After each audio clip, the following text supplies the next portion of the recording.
اگر آپ اسلام آباد میں رہتے ہیں تو راول ٹاؤن چوک کو اچھی طرح جانتے ہوں گے۔ یہ چوک کلب روڈ پر سرینا ہوٹل سے فیض آباد کی طرف جاتے ہوئے آتا ہے۔ چوک میں ایک پیٹرول پمپ اور ایک پرانی مسجد ہے۔ میں 1993 میں اسلام آباد آیا تو مسجد کے ساتھ ایک چھوٹا سا گاؤں ہوتا تھا۔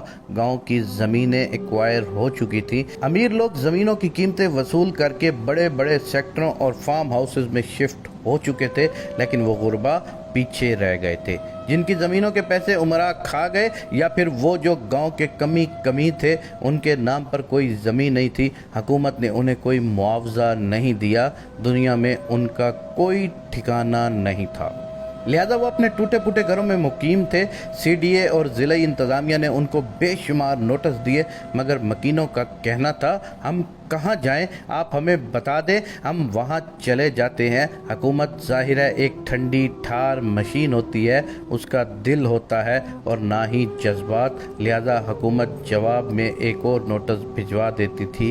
نوٹس بازی کے اس عمل کے دوران بے نظیر بھٹو اور میاں نواز شریف کی حکومتیں آتی اور جاتی رہیں۔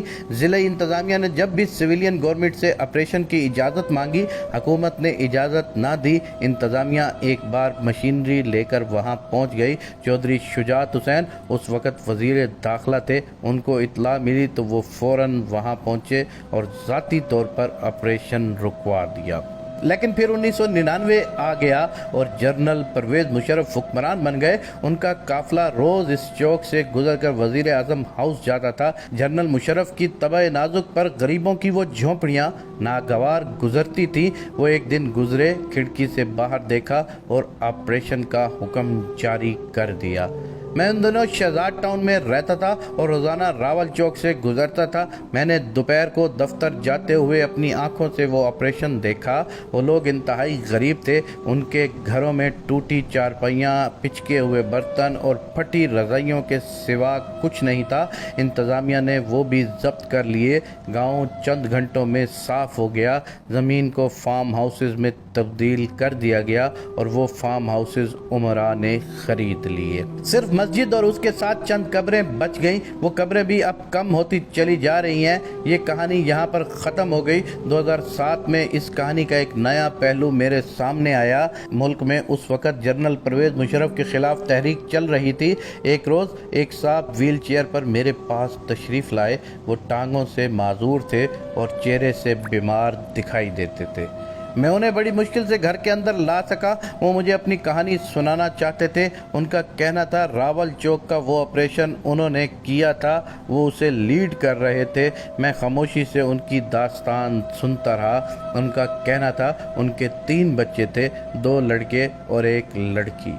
شادی پسند کی تھی۔ وہ سی ایس پی آفیسر تھے، کیریئر بہت برائٹ تھا، سینئرز اس کی کارکردگی سے بہت مطمئن تھے۔ ان کا اپنا خیال بھی تھا وہ بہت اوپر تک جائیں گے۔ وہ رٹ آف دی گورنمنٹ کے بہت بڑے حامی تھے۔ وہ سمجھتے تھے قانون پر 100% عمل ہونا چاہیے اور جو شخص قانون کے راستے میں حائل ہو، ریاست کو اس کے اوپر بلڈوزر چلا دینا چاہیے۔ چنانچہ جنرل پرویز مشرف نے جب راول چوک کے مکانات گرانے کا حکم دیا تو یہ ذمہ داری انہیں سونپی گئی۔ یہ فورس لے کر وہاں پہنچے اور گھر گرانا شروع کر دیے۔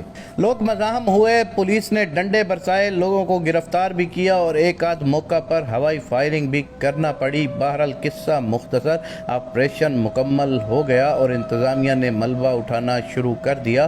وہ رکے اور پھر بولے۔